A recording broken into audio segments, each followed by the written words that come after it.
She set the bowl of rice down on the ground at 6:22 on a Thursday evening, and she did not wait to see if he ate it. The man had been sitting at the edge of Makola Market for 4 days by then, just past the third row of fabric stalls, near the standpipe with the broken handle. She had seen him on Monday when she was buying cassava. She had seen him again on Wednesday when the rain came. He was sitting in the same place both times, his back against the low concrete wall, his feet bare on the ground, a plastic bag across his lap that seemed to contain nothing. He did not beg. He did not hold out his hand. He simply sat there the way a man sits when he has run out of the energy it takes to want things. That Thursday, Nkechi Okafor walked out of the market with a black plastic bag holding rice and a small portion of Kantamire stew that had cost her 47 Ghana cedis, the last money in her wallet until Friday when her cleaning shift would pay out. She had bought enough for herself and her son. She stood at the edge of the row of stalls and looked at the man. She looked at the plastic bag across his lap. She looked at the way his ribs pressed through the fabric of a gray shirt that had once, a long time ago, been a good shirt. Then she walked over, took one portion of the food, placed it in a separate container from the market woman's pile, set it on the ground beside him with a small bottle of water, and walked away without saying anything at all. She did not know that in 11 hours, everything around her was going to change in a way that had nothing to do with luck and everything to do with what she had always been. Nkechi Okafor was 34 years old and weighed 52 kilograms, down from 60 kilograms 14 months earlier when her husband left and took with him both of their cars, the money in the joint account, and the 4 years she had spent building what she had believed was a life. She lived now in a 2-room apartment on a side street behind Kaneshi in Accra, the kind of apartment with a metal roof that amplified every rainstorm into something that sounded like a factory at work. Her son Kofi was 6. He was the kind of child who did not ask for things he sensed could not be given, which had made him older looking than 6 in the eyes of anyone who spent more than 5 minutes watching him. She wore, most working days, one of 3 dresses. The one she wore that Thursday was a dark green wrap dress she had bought from a market stall near her building for 12 cedis, 18 months ago. It was clean.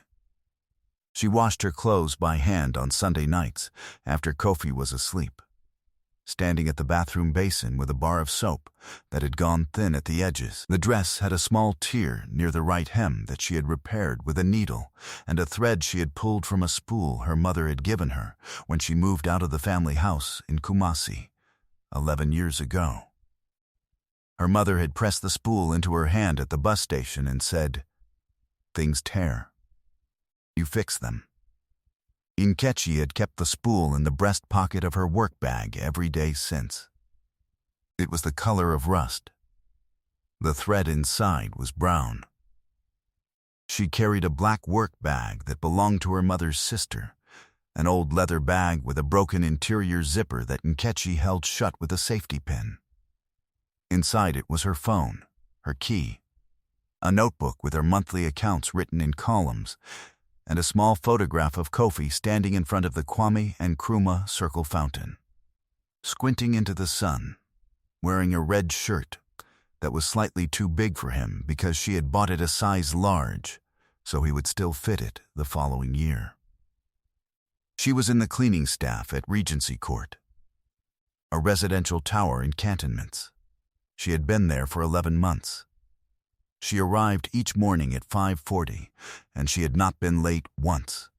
She was good at 2 things in a way that went beyond what the word good usually means. The first was numbers. She could hold a column of figures in her head and run them without paper, a habit from her years working as a records assistant at a small trading company before the company folded, and she took the cleaning work to keep Kofi in school. The second was food. She cooked the way some people pray, with attention, with patience, with a quality of care that made even simple food taste like it had been made for someone specific. The market women on Thursdays would sometimes ask her to taste a sauce and say what it was missing. She always knew. Her goal on that Thursday, the goal she had held every day for the 11 months since the cleaning job began, was to save enough to pay the school fees for Kofi's primary 2-year by the end of the month. The total was 420 cedis. She had 381 cedis in a brown envelope taped to the inside back cover of her accounting notebook. 39 cedis left to find in 8 days. After she placed the food beside the man at the market, she walked home, made a simpler dinner than she had planned, fed Kofi, washed the plates, and sat at the kitchen table with her notebook. She wrote the number 47 in the expense column. She looked at it for a moment. Then she closed the notebook and went to check on Kofi, who was already asleep with his school bag sitting packed beside the door, the way he always packed it the night before, because he had learned, in the way children learn such things, that readiness was something you could control. Regency Court had a head of building management named Mr. Asante Boki, a man of 51 with a lanyard that he wore even on Saturdays, and a habit of inspecting the lobby floor with the kind of attention usually reserved for legal documents. He had told Nkechi once, 7 months earlier, that her floor work was satisfactory, and she had understood this to be the highest compliment available to her in that environment. She kept the lobby marble clean enough to see the ceiling in it. She cleaned the elevator panels with a cloth she kept separate from all her other cloths. She organized the cleaning supplies in the utility room in a system she had developed herself, labeled in her own handwriting, which made the other staff faster without them knowing why. On that Friday morning, the morning after she gave the man at the market half her food, she arrived at Regency Court at 5:38, 2 minutes early. She was mopping the east corridor of the 3rd floor at 7:14 when her phone rang. She did not recognize the number. She let it ring through and kept mopping. It rang again, 2 minutes later, the same number. She answered. The voice on the other end was a woman's voice, formal, measured, with the flat, careful pronunciation of someone accustomed to speaking on behalf of someone else. She said she was calling on behalf of Mr. Emmanuel Owusu Mensah.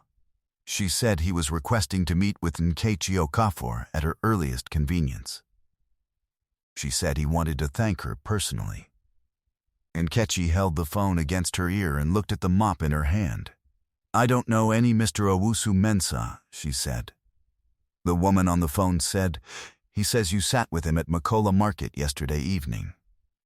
Nkechi thought of the man near the fabric stalls, the gray shirt, the plastic bag across his lap. I didn't sit with him, she said. I put food down for him and I left. Yes, the woman said. That's who he is describing. There was a silence on the line that felt less like an empty space and more like the beginning of something. She did not go that day.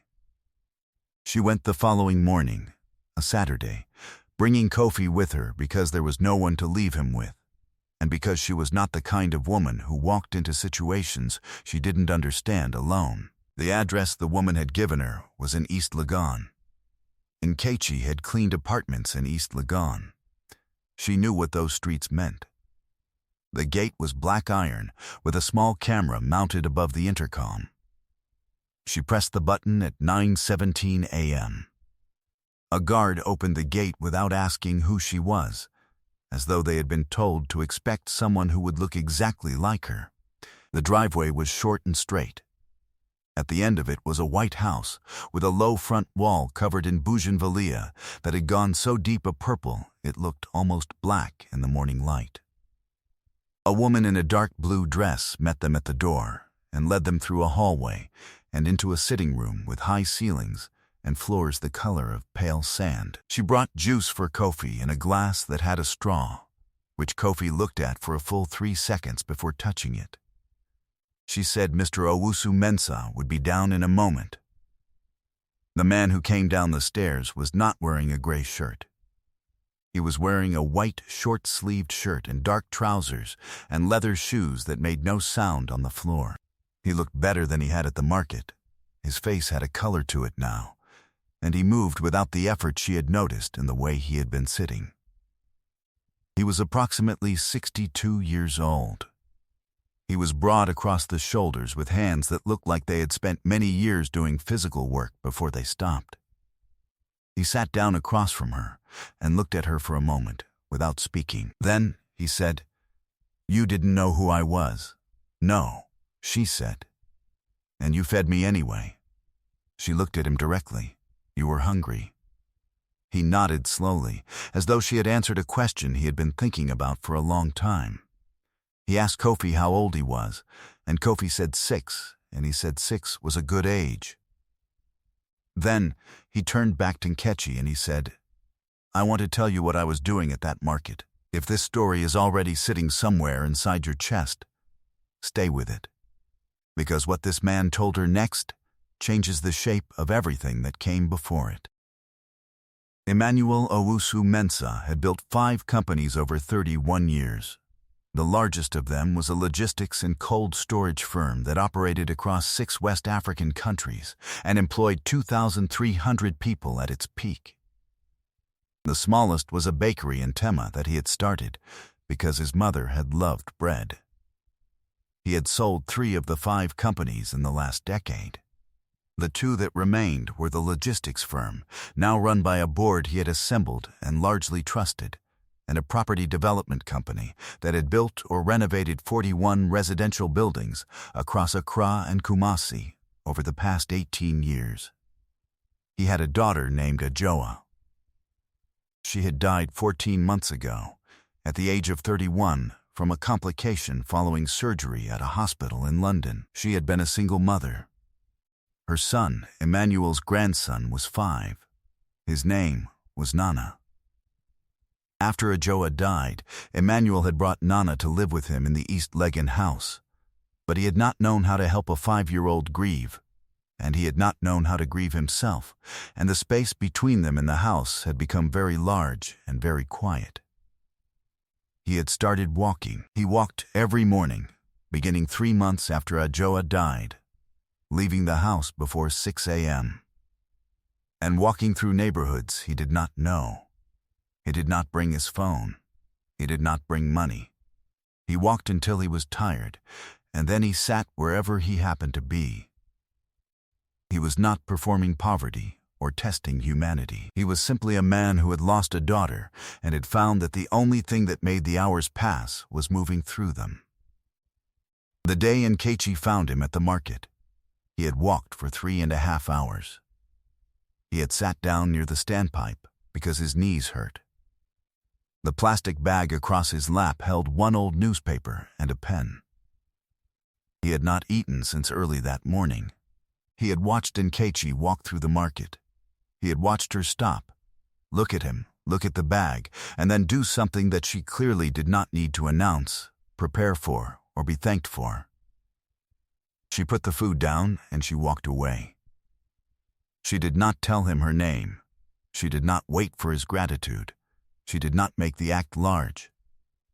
His daughter had been like that, he said. Ajoa had never made kind acts large. She did them the way she breathed, without treating it as exceptional. He stopped speaking for a moment. He looked at his hands. Then he said, "I want to know something about you." Nkechi told him. She told him about the cleaning work at Regency Court and the 2-room apartment, and the accounting notebook, and the 420 cedis for Kofi's school fees. She told him about the records work before the company folded. She told him about the numbers she could hold in her head, and the way she organized the cleaning supply room, and the columns she had kept for 11 months, tracking every cedi. She was not asking for anything. She was simply answering the question he had asked, which was a habit she had. She answered questions fully and without performing modesty and without performing need.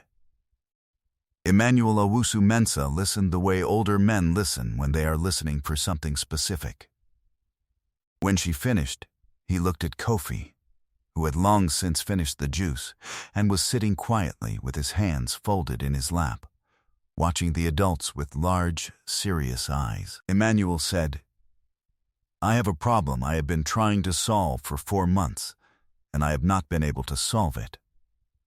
The logistics company's accounts department had been hemorrhaging money through a system of small errors. Not fraud, the auditors had confirmed, but structural inefficiencies in how transactions were recorded across the regional offices. The regional managers were good at logistics. They were not good at financial record architecture. He needed someone who understood both the physical reality of moving goods and the mathematical logic of recording it. He had interviewed 7 candidates. None of them had understood the practical problem well enough.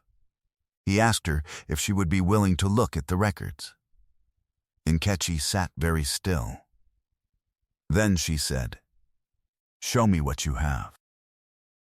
He led her to a room at the back of the house that had been set up as an office, with a desk and a large monitor and 4 months of printed reports in a binder that was 3.4 centimeters thick.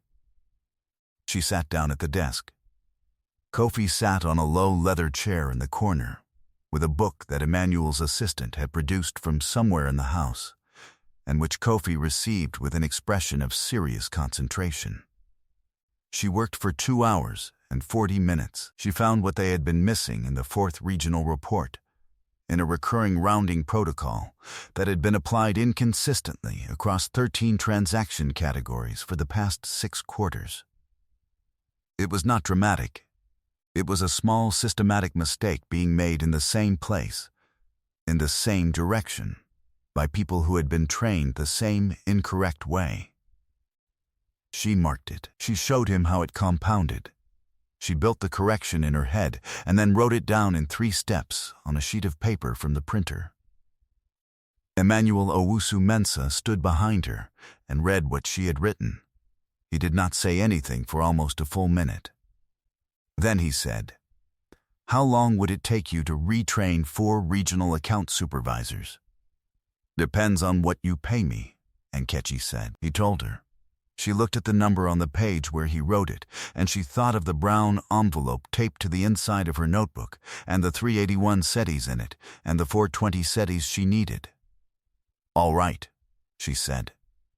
She looked up. "But I need to give 2 weeks' notice at Regency Court.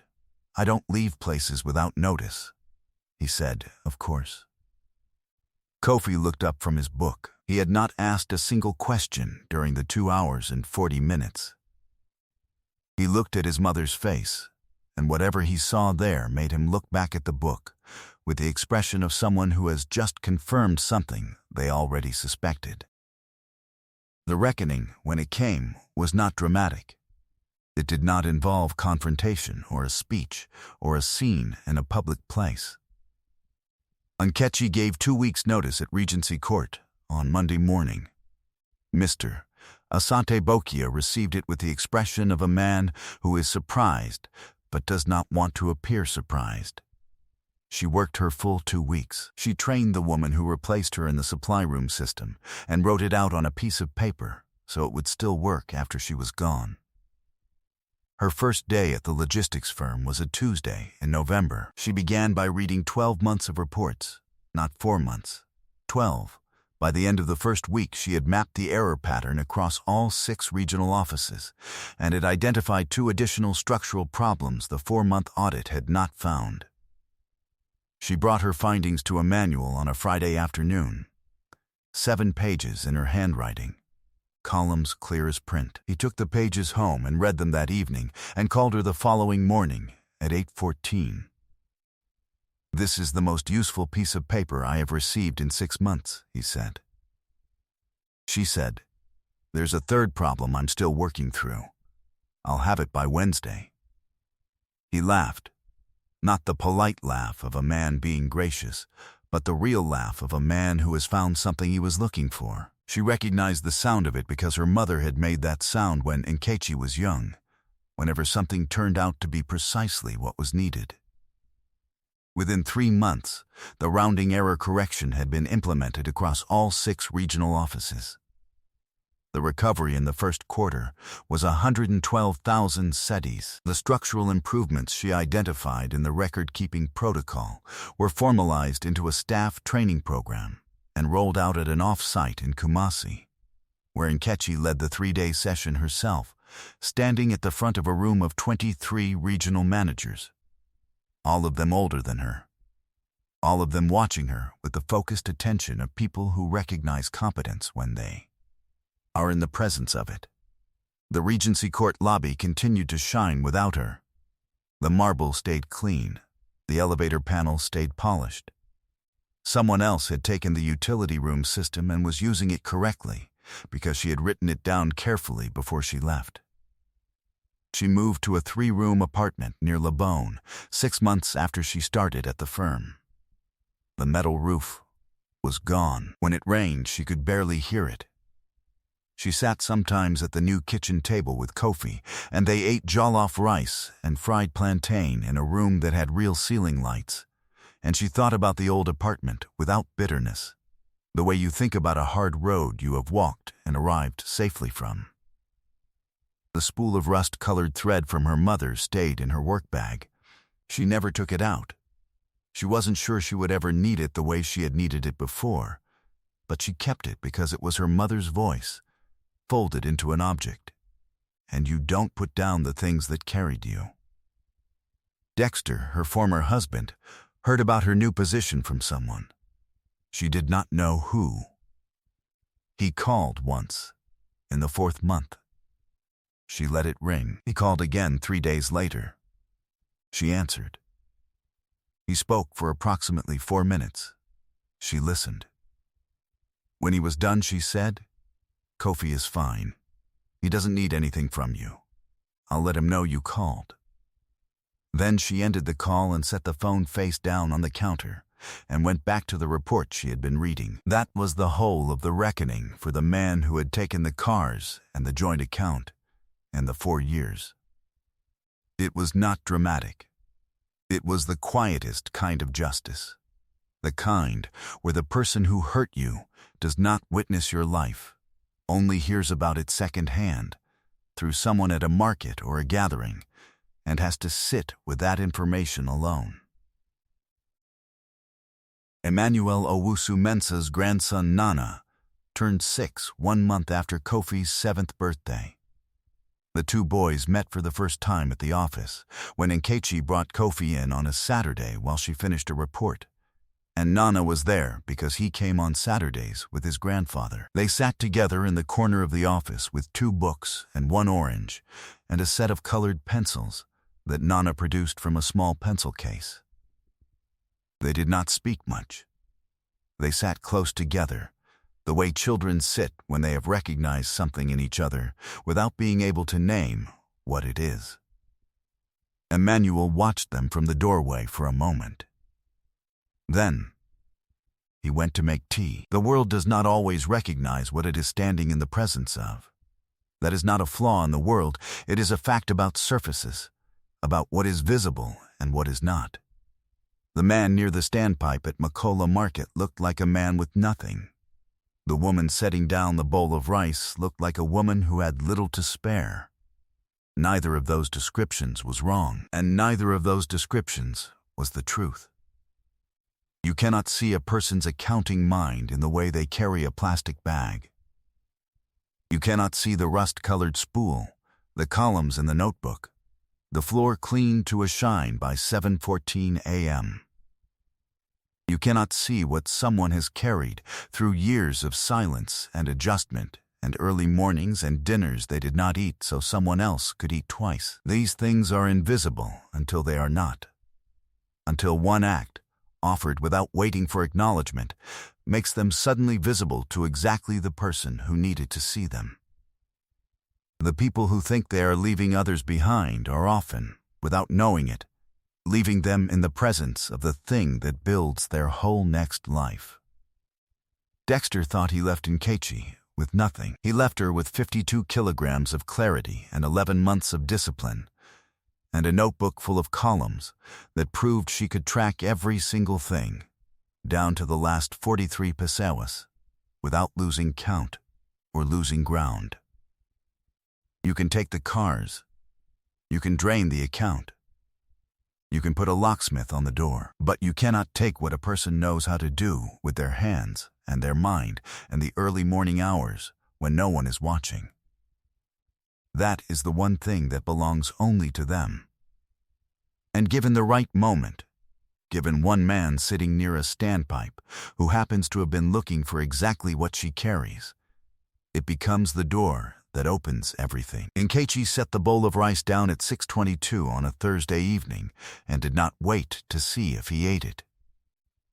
She walked home and made a simpler dinner and put Kofi to bed and sat at the kitchen table and wrote the number 47 in the expense column.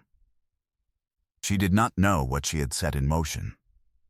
Most people don't when they do the right thing, because the right thing is not done in anticipation of motion. It is done because you saw a man near a standpipe and you had food and he did not. That is the whole explanation.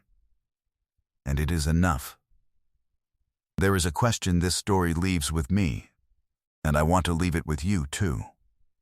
If you were Nkechi, 11 months into hard work, 8 days from a goal you had been building toward, and you had just enough for yourself and your child, would you have set that bowl down? Not because someone told you to, not because you thought it would come back to you, but just because the man was there and you had food and he did not. Leave your answer in the comments. I read every single one. If this story found something in you, subscribe. This channel is for stories about the people the world walks past and what happens when the world finally looks back. I'll see you in the next one.